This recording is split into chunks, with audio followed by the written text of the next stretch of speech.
இப்போ இருக்க தமிழ்நாட்டு சூழ்நிலையில இப்போ எப்படி இருக்கோன்னு நம்ம எல்லாருக்குமே தெரியும். எங்கே பார்த்தாலும் நீங்கள் ஒரு பெரிய ஷாப்பிங் மாலில் இருக்கீங்க, இங்கே போகிறவங்க வரவங்களில் வந்து தமிழங்களை விட மற்ற ஆளுங்க ஜாஸ்தி. அதுதான் நீங்கள் பார்க்குறீங்க, போகிறீங்க, வரீங்க. ஸோ அவங்களுக்கே நம்ம வேலை பண்ணிகிட்டு இருக்கோம். அவங்க வந்து நல்லபடியாக இருக்காங்க. நம்ம இன்னும் அதே மாதிரி ஒரு சின்ன நிலைமையில தான் இருக்கும். என்ன பண்ணால் இந்த நிலைமை மாறும், என்ன பண்ணால் வந்து ஒரு தமிழன் வந்து தமிழன் ஆண்டு தமிழர்களுக்கு வந்து நல்லது பண்ணுவான் அப்படின்னு நீங்கள் நினைக்கிறீங்க? இந்தியாவோட இன்ஃப்ராஸ்ட்ரக்சரை மாற்றணும். ஓகே, இந்தியான்னு சொல்றதை விட தமிழ்நாட்டு உள்ளதும் மாற்றணும். ஓகே, அரசியலில் மாற்றங்கள் நிறைய வரணும். புரியுதுங்களா? அப்படி வந்தால் இதோட மாற்றம் நிறைய மாறும். ஏன்னு கேட்டிங்கன்னா நிறைய வந்து மாற்றத்துக்கான நிறைய வாய்ப்புகள் இருக்கு, ஆனால் பண்ண மாட்டேங்கிறாங்க. ஓகே, புரியுதுங்களா? பிரச்சனை தான். மாற்றங்கள் நிறைய இருக்கு. நீங்க என்ன மாதிரி மாற்றம் சொல்றீங்க? இப்போ இந்தியா 7 நாடுன்னு சொல்றோம். ஆமா, ஆனா பிளாக் மணி நிறைய இருக்கு. அந்த பிளாக் மணி இங்க வந்தா இந்தியா 7 நாடு இருக்காதுல்ல, எல்லாருக்கும் எல்லா வேலை கிடைக்கும்ல. கண்டிப்பா. அதாவது நிறைய போய் ஒரு சில பேர்கிட்ட போய் மொத்தமா அமைக்கும், ஒரே இடத்துல ஸ்டாப் ஆகும். அதாவது ஒரு பிசினஸ் மேன்ன்றீங்க, ஒரு பிசினஸ் மேன் கிட்ட தான் அந்த மாதிரி இருக்கும். நடுவுல நம்ம மாதிரி மக்கள் கிட்ட கண்டிப்பா எதுவுமே இருக்கு. ஆமா, அதே மாதிரி பெரிய பெரிய முதலாளிகள் எல்லாம் போய் பல கோடி பல மில்லியன் போய் ஒரே இடத்துல அப்படி ஸ்டாப் ஆகிறதுனால தான் நமக்கெல்லாம் இது மாதிரி ஏழையா இருக்கிறோம். அது வந்து இல்லாத அளவுக்கு அது மாற்றங்களை நிறைய கொண்டு வரணும். ஒரே இடத்துல போய் பணம் ஸ்டாப் ஆகக்கூடாது. அதுக்கு என்ன வழி? அதெல்லாம் கொண்டு வர மாற்றம். பணம் இல்லை, மெயின் பிரச்சனை தான். ஓகே, பணம் இருந்துச்சுன்னா நம்மளே ஒரு முதலாளியாவோ நம்மளே வந்து ஒரு ஒரு பெரிய வளர்ந்த ஒரு ஆளாவோ நம்மளே வந்து மாறிடுவோம். We want first money. அடிப்படையே நம்மளுக்கு இல்லை அப்படின்றதால தான் நம்ம இன்னும் இப்படியே இருக்கோன்றீங்க. அடிப்படை நம்மளுக்கு என்கிட்ட ஒரு 50 லட்சம் நான் ஆட்டோ ஓட்ட வரேன். 50 லட்சத்தை இன்ஃபர்மேஷன் வந்துடும். இல்லை, என்கிட்ட அடிப்படையிலே வந்து நான் வந்து ஏழை இருக்கிறதுனால ஒரு 100 கோடி ரூபா இருக்குது. உங்களால எதுவுமே பண்ண முடியல, பதிவு இருக்கிறீங்க. அந்த பணம் வெளியில் வந்தால் 10 பேருக்கு மேலே கொடுக்கலாமே. Correct correct. அதே மாதிரி பெரிய முதலாளிகள் எல்லாம் போய் பணம் போய் ஸ்டோர் ஆயிடுது, அது வெளியில வரல. அதனாலதான் இந்தியான்னா 7 நாடுன்னு சொல்லிட்டு இன்னும் இருக்கிறோம். சரி, இந்தியான்றதை விட நான் வந்து இப்ப தமிழ்நாட்டு அப்படின்றதுனால தான் நான் இன்னொரு முக்கியத்துவம் வந்து கேள்வி கேட்கிறேன். ஸோ தமிழ்நாடு இப்போ வந்து நான் வந்து ஒரு தமிழ் அப்படின்னு ஒரு பெருமையா சொல்லிக்கிறேன். ஆனா இப்போ வந்து நான் யாரும் என்ன ஆடக்கூடாது, நான் என்னையே ஆடணும் அப்படின்னு பேக்ரவுண்ட் பாத்தீங்கன்னா ஆரம்பத்திலேருந்து நான் விவசாய ரொம்ப ரொம்ப சிறந்த நான் வந்து ஒரு சிறந்த ஆளுகிட்ட வந்து இப்பதான் கேள்வி கேட்டிருக்கேன். நான் விவசாய குடும்பத்திலேருந்து வந்ததுன்னா இன்னும் நான் விவசாயியே இருக்கிறேன். புரியுதுங்களா? நான் என்னுடைய இடத்துக்கு நெல் வரதுன்னா அதுக்கு வந்து கவர்மெண்ட் தான் வேலை நிர்ணயிக்கிறது, நான் பண்ண முடியல. நீங்கள் தயாரிக்கிறீங்க, நீங்கள் தான் வேலை நிர்ணயிக்கிறீங்க. புரியுதுங்களா? இப்போ விவசாயம் என்ன பண்ணுறாங்க, நெல்லை பொறுத்து கவர்மெண்ட் தான் நிர்ணயிக்குது. அதனால அவன் இன்னும் கீழவே இருக்கிறான். கவலையே படாதீங்க. இப்போ இதுக்கேற்ற மாதிரி ஏதாவது நம்மளால பண்ண முடிஞ்சதை நம்ம கண்டிப்பா பண்ணுவோம். கண்டிப்பா ஒரு நாள் வந்து விவசாயிகளுக்கும் சரி, தமிழர்களுக்கும் முக்கியமாக தமிழர்களுக்கும் என்னென்னலாம் நம்மளால என்ன பிரச்சனைன்னு கேட்டீங்கன்னா மக்கள்கிட்ட பணம் இல்லை. அதுதான் உங்களோட கருத்து வந்து பணம் இருந்தால் நம்ம வந்து ஒரு நம்மளே கண்டிப்பா பணம் இருந்தால் மார்க்கம் உண்டுன்றீங்க. ஓகே, பணம் இருந்தால் மார்க்கம் உண்டு. போய் பணம் அதான உண்மை. பணம் தானே மெயின். என்கிட்ட ஒரு 10 லட்சம் பணம் இருக்குன்னா நான் வேற ஒரு பிசினஸ் பண்ணுவேன், ஒரு 10 பேருக்கு வேலை கொடுப்பேன். அது இல்லாதனால தான் நானே கூட பண்ணிட்டு இருக்கேன்.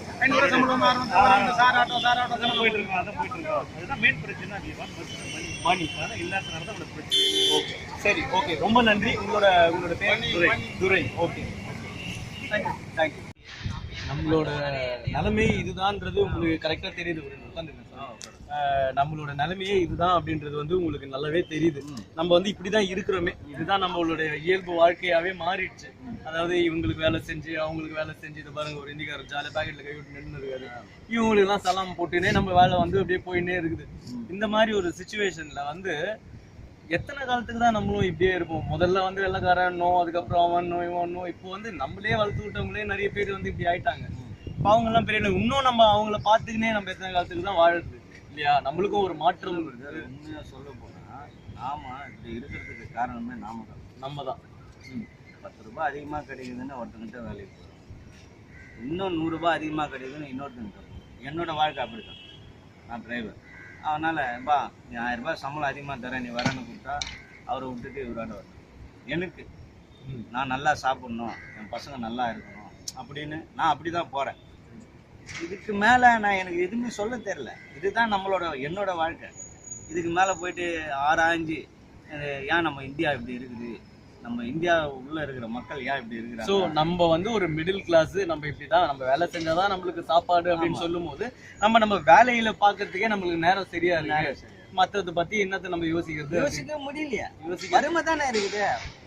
பணம் சம்பாதிக்கிறதுக்கு இப்போ இவருக்கு வேலை செஞ்சா ஒரு 100 ரூபாய் கிடைக்குமா, அதுதான் யோசிக்கிறது. சரி, இப்போ வந்து என்ன சொல்றேன்னா, இப்போ ஒரு நல்ல ஒரு தமிழ் கம்பெனி இருக்குதுன்னு வச்சுக்கோங்களேன். ஒரு திறமையான டிரைவர்கள் எனக்கு வேணும், நல்ல சிறப்பா ஓட்டணும் அப்படின்ற மாதிரி ஏதாச்சும் ஒரு கம்பெனி வந்து யாராவது எடுத்தாங்களோ ஏதோ ஒன்று பண்ணாங்களோ, அவங்களோட கம்பெனில நம்ம சேர்ந்தா நம்மளோட, அதாவது ஒரு தமிழ் கம்பெனின்னு வச்சுக்கோங்க, அதுக்கு நம்ம இப்ப வண்டி ஓட்டுறோம் அப்படின்னும் போது உங்களோட இந்த நிலைமை மாறும் அப்படின்னு நீங்க நினைக்கிறீங்களா? இந்த நிலைமை மாறனா அதிகாரிகள் தான் மாத்தணும் நம்மளோட நிலைமைகளை. நம்ம அவங்கள கூப்பிட்டு அந்த தமிழ் கம்பெனியாவே இருக்கட்டும், தமிழ் கம்பெனில ஓனர் இருப்பார், அதுக்கப்புறம் மேனேஜர் இருப்பார், அதுக்கப்புறம் சூப்பர்வைசர் இருப்பார், அதுக்கப்புறம் அவங்கள மேய்க்கிறத எடுப்புங்கெல்லாம் இருப்பாங்க. இவங்களையும் தாண்டி வரும்போது தான் டிரைவர் வருவார், இல்லை வேற எதனா வேலை செய்கிறவங்க வருவாங்க. அவங்களுக்கெல்லாம் சம்பளம் கம்மியாகி டிரைவருக்கு சம்பளம் அதிகமானா தமிழ் கம்பெனின்னா தமிழ் கம்பெனிலேயே ஊர் இல்லை, சம்பளம்ன்றீங்க. ஆமா, ஓகே, சம்பளம் தான் நம்மள பணம் தான். அப்ப உழைக்கிறதுக்கு ஏற்ற மாதிரி ஊதியம் யாரு கொடுத்தாலும், அது தமிழன் கொடுத்தாலும் சரி, இல்லை இங்கிலீஷ்காரன் கொடுத்தாலும் சரி, இந்தியன்காரன் கொடுத்தாலும் சரி, நம்ம உழைக்கிறதுக்கு அவங்களுக்கு ஏற்ற மாதிரி பணம் கொடுத்தாங்கன்னா சந்தோஷம்தான்.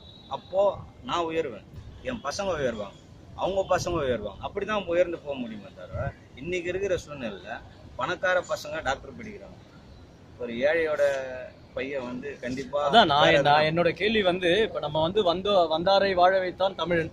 இப்ப வந்து எல்லாரையும் வாழ வச்சுட்டோம், எல்லாரும் நல்லபடியா இருக்கிறாங்க, எல்லாரும் இங்க வந்து செட்டில் ஆயிட்டாங்க. இப்போ அப்படி பாத்தீங்கன்னா நம்ம இப்ப இதே ஏழ்மையாகவும் இப்ப வந்து நம்ம கஷ்டப்படுற மாதிரியே தான் நம்ம வாழ்க்கை வந்து போயிட்டு இருக்கு. கரெக்டா? அது நீங்க அதை தான் சொல்றீங்க. இப்படியே பண்ணின்னு இருக்கும்போது எனக்கு யார் வந்தா என்ன, நான் இப்படி பண்றேன், நான் என்னோட வேலையை நான் பாத்துக்கிறேன், அது தக்க வச்சுக்கிறேன், என்னோட சம்பாதியத்தை நான் எடுத்துக்கிறேன், இது என்னோட குழந்தைக்குட்டியை நான் இப்படி பாத்துக்கிறேன் அப்படின்றத அவங்களோட இதுவா இருக்கு, கருத்தே இதுவா தான் இருக்கு. சாரி, இதனோட மாற்றம் தேவைப்படுது. இப்ப நான் வந்து நானே ஒரு தமிழ் கம்பெனி வைக்கிறேன், அதுல சிறந்த ஓட்டுநர்கள் தான் வேணும்னு நினைக்கிறேன், இது மாதிரி நான் உங்களை வந்து முக்கியத்துவம் பண்றேன். அப்போ நீங்க வந்து தமிழர்களுக்கு அப்போ நீங்க உங்களோட சப்போர்ட் கொடுப்பீங்களா? கண்டிப்பா சப்போர்ட் கொடுப்போம். கண்டிப்பா கேளுங்களா. இப்போ நான் அந்த கம்பெனில வேலை பார்த்து அதனால நான் பயனடைஞ்சேன்னு வச்சுக்கோ. இது நம்மளோட தமிழ் கம்பெனி. இப்போ தினத்தந்தி அப்படின்னு ஒரு தமிழ் பேப்பர் வருது, அந்த பேப்பரை ஒரு நாளைக்கு ஒரு 10 கட்டு என் வண்டியில் அனுப்புகிறாங்கன்னு வச்சுக்கோ. ஆட்டோ ஓட்டு நான் என் வண்டியில் அனுப்புகிறாங்க, டெலிவரி பண்ணுறேன், 10 கடைக்கு டெலிவரி பண்ணுறேன். ஒரு நாளைக்கு அந்த கடையில் 10 ரூபாய் கிடைக்குது அப்படின்னா, இப்போ தமிழ் பேப்பர் அவர் தமிழனா இருக்கிறார், அவர் வந்து 20 ரூபாய் டிரைவர் கொடுப்போம் அப்படின்னா நான் அந்த வேலையை விட்டு போவேன்னா நான் உயர்வேன். அவர் எனக்கு என் வாயால் அவரை உயர்த்துவேன், அவர் எனக்கு 20 ரூபாய் கொடுக்குறாரு, நான் உயர்த்துவேன். இதுதான் வாழ்க்கையாவே இருக்குது. சோ இந்த நிலைமை மாறினா நம்ம எல்லாருமே வந்து எல்லாத்துக்காக தமிழுக்காக நம்ம உண்மையா போராடலாம், பாடுபடலாம் அப்படின்றது தான் உங்களோட கருத்தா இருக்கு. ரொம்ப நன்றியா, ரொம்ப நன்றி. உங்க பேரு? ராஜா. Okay, thank you.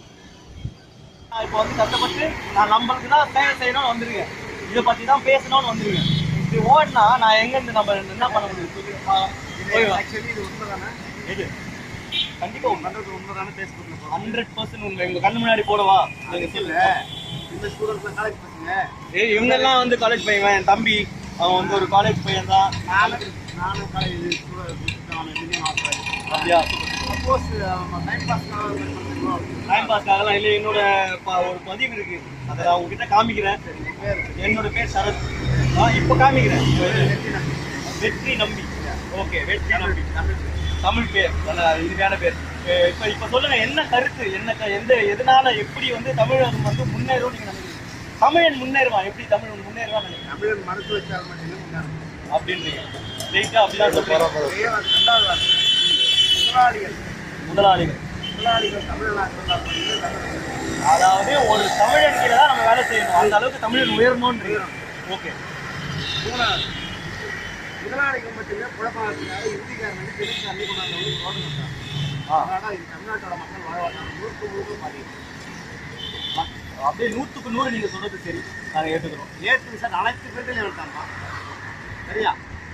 அனைத்து பேர்லையும் இதெல்லாம் உண்மை. இப்போ அதை நம்ம ஓட கண்டிப்பா பண்ணாங்க. ஸ்டேட்ல கேரளாவே பண்ணாங்க. ஏன் தமிழ்நாட்டில் பண்ணல? நிறைய பேர் மக்கள் ஆட்சி எப்பயுமே பணம் சம்பாதிக்கிற ஆட்சி மட்டும்தான் அதுதான் நடக்குது. இது உண்மை. ஆமாம், இதுதான் உண்மை. ஸோ இந்த நிலைமைகள் மாறினா நம்ம வந்து இது மாதிரி இல்லாமல் மற்ற மாநிலங்கள் மாதிரியோ மற்ற நாடுகள் மாதிரியோ நம்மளே வந்து ஒரு சிம்பிள் மேட்ரு சொல்லுங்கள். ஆட்டு ஆந்திராவிலும் சரி, கேரளாவிலும் சரி, கர்நாடகாவிலும் சரி, புதுச்சேரி கூட புதுச்சேரி, மேகாலயா இந்த மாநிலத்திலாம் பார்த்தீங்கன்னா அவங்க ஆளுங்கட்சியில் 2-3 பேர் இருக்காங்க. பாஜக அவங்களே தீர்மானம் இருக்காங்க.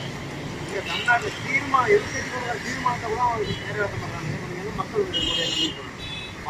இப்போ நான் வந்து நீங்க வந்து என்ன சொல்றீங்கன்னா மொத்தத்துல தமிழர்களுக்கு இருக்க எல்லா பிரச்சனையும் சேர்த்தே நீங்க பேசிட்டீங்க. ஏன்னா நீங்க பேசுனது எல்லாமே ஒரு எல்லாமே வந்து அது நம்மளுக்கு இருக்க பிரச்சனை. நம்ம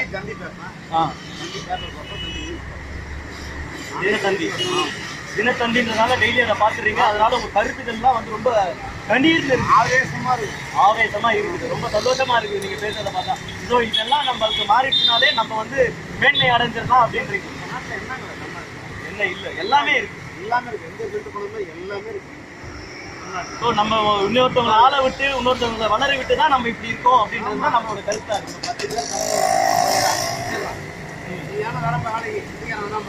ஒருத்தம் போறா 10 பேர் எடுக்கணும், 20 பேர் எடுக்கணும்.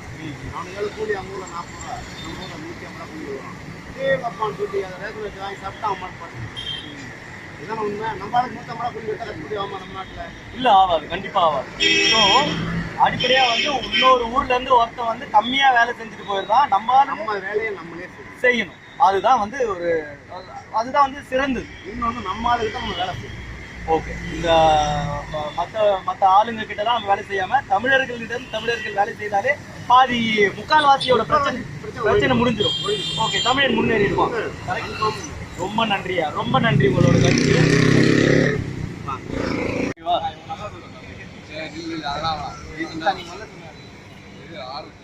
ஓகே, ஆரம்பிச்சியா? இப்போ தமிழ்நாடோட லெவல் எங்க இருக்குன்னு நம்ம எல்லாருக்குமே தெரியும். நம்மலாம் எங்க இருக்கோம்னு நமக்கு தெரியும். நம்மளை விட வந்து வெளியூர்ல இருந்து வர்றவங்க தான் வந்து ரொம்ப ஜாஸ்தியாகவும் இருக்காங்க. அவங்க தான் நம்மளை வந்து கண்ட்ரோல் பண்றாங்க அப்படின்றது தான் வந்து ஒரு பேச்சு. சரி, யங்ஸ்டர்ஸ், நீங்க காலேஜ் போயிட்டு ஃப்ரீயா இருக்கிறீங்க, உங்க டைம் ஒரு 2 நிமிஷம் எடுத்துக்கிறேன். என்ன பண்ணா வந்து தமிழன் தான் ஃபர்ஸ்ட் பொசிஷனுக்கு வர முடியும்? தமிழன் வந்து எப்படி வந்து நாட்டை ஆள முடியும்? என்ன பண்ணா இதெல்லாம் நடக்கும்னு நீங்க நினைக்கிறீங்க? ஆஸ் எ யங்ஸ்டர் நான் உங்ககிட்ட கேள்வி கேட்குறேன். ஸோ யார் வேணா பதில் சொல்லலாம். யார் எப்படி போனா நமக்கு தேவை யங்ஸ்டர் ஸ்டார்ட் ஆகணும். அவங்க ஆடினாலே போதும். சூப்பர், தமிழ்நாடு எங்கேயோ போகும். சொல்லுங்க. யங்ஸ்டர்ஸ் ஸ்டார்ட் ஆகணும், அவ்வளோதான். அவங்க ஆடினாலே தமிழ்நாடு எங்கேயோ போகும். ஓகே, ஸோ யங்ஸ்டர்ஸ் ஆழ்ந்தாலே வந்து முக்கால்வாசி பிரச்சனை முடிஞ்சிடும் அப்படின்றத உங்களோட கருத்து. ரொம்ப நன்றி. மற்ற ஸ்டேட்ஸ்காரங்களாம் இங்கே நம்ம நாட்டில் விடக்கூடாது. மார்வாடிஸ் ராஜஸ்தான்லேருந்து வராங்க, கர்நாடகாவில் அவங்க வந்துட்டு இங்கே பெரிய டெவலப்மெண்ட் பண்ணிட்டு இருக்காங்க. நம்மளால இங்கே எதுவும் பண்ண முடியாது. அதனால அப்போ இந்த காலேஜ் யாருன்னு நீங்க நினைக்கிறீங்க? ஓகே இப்போ நான் அதுக்காக என் ஜாதி உள்ள வந்தாச்சுன்னா அப்படி போய் பார்த்தா என்னால் சேரக்கூட முடியாது. அதனால ஸோ நீங்க என்ன சொல்றீங்கன்னா, யாரு வந்தாலும் நம்ம முதன்மையா இருக்கணும்னு சொல்றீங்களா, இல்ல வந்து அவங்க வரவே கூடாதுன்னு நினைக்கிறீங்க? உங்களோட கருத்து வரவே கூடாது. எதுக்கு வந்துகிட்டு அவங்க வேலையை அவங்க பார்க்கட்டும், நம்ம வேலையை நம்ம பார்த்துப்போம், தமிழை நம்ம காப்பாற்றலாம் அப்படின்றீங்க. அதுதான் உங்களோட கருத்து, சிறந்த கருத்து. வேற சொல்லுங்க. மோடி சைடே வரக்கூடாது. இருந்தாலே பாதி பிரச்சனை முடிஞ்சா நாங்க பாத்துக்கிறோம். இப்ப பாண்டிச்சேரிலாம் பெரிய எவ்வளவு சேர்த்து போறோம். அவங்க சிஎம் பாத்தீங்களா, அவர் வந்து எங்க நாடுக்கு செட் ஆகாது, நாங்க பண்ண உடனே அவர் விட்டுறாரு. அது மாதிரி இங்க இருக்க சிஎம் சொல்றது மாதிரி நாங்க வந்து எங்க இது இருக்குதா. சோ அரசியல்ல வந்து ஸ்ட்ராங்கான ஒரு அரசியல் இருக்கணும் அப்படின்றதுதான் உங்களோட கருத்து, கரெக்டா? இப்ப ஸ்ட்ராங்கா நான் வந்து நீ யார் என்ன சொன்னாலும் நான் இப்படிதான், என்னால இதுதான் பண்ண முடியும் அப்படின்னு வேற ஏதோ ஒரு சீஃப் மினிஸ்டர் சொன்ன மாதிரி சொன்னா கரெக்டா இருக்கும்ன்றதுதான் உங்களோட ரொம்ப ரொம்ப சூப்பரான பதில். வேற வாங்க பிரதர், வாங்க பரவாயில்ல, எது இருந்தாலும் பரவாயில்ல, வாங்க பிரதர். ஜஸ்ட் ஒரு லைன் தான், அவ்வளவுதான். ஓகே, தேங்க்யூ எல்லாருக்கும் ரொம்ப நன்றி.